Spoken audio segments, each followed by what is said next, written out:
రాష్ట్రంలో కాటన్ పరిశ్రమ వెంటిలేటర్ మీద ఉంది. ఎమ్మెల్యే పత్తిపాటి పుల్లారావు.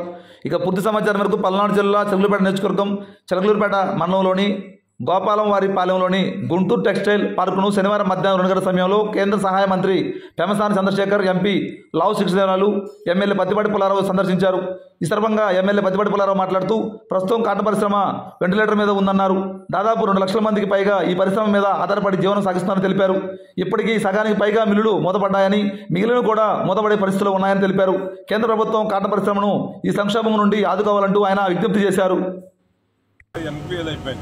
కేంద్ర ప్రభుత్వం కూడా ఆలోచించాలి. ఆదుకోకపోతే ఎన్పిఎల్ పెరుగుతాయి. ఎన్పిఎల్ పెరిగితే ఎవరికి నష్టం? కేంద్ర ప్రభుత్వ రంగ సంస్థలు అయినటువంటి బ్యాంకులు నష్టపోయేటువంటి ప్రమాదం. కాబట్టి ఆ పరిస్థితి రాకుండా దీని మీద లక్షలాది మంది బతుకుతున్నారు.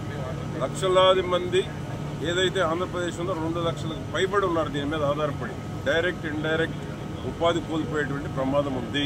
కాబట్టి దీన్ని మా పెమ్మసాని గారు, కేంద్ర మంత్రి గారు ఫస్ట్ టైం చిలకలూరుపేట వచ్చారు. టెక్స్టైల్ బాగా ఎంత మేరకు అవగాహన చేసుకోవాలో అవగాహన చేసుకున్నారు. మా ఎంపీ గారు వారిద్దరూ కలిస్తే ఈరోజు కేంద్రంలో సాధించలేనిదంటూ ఏమీ లేదు. ఎందుకంటే ఇది జెన్యూన్ ప్రాబ్లం బతికించాల్సినటువంటి సెక్టారు.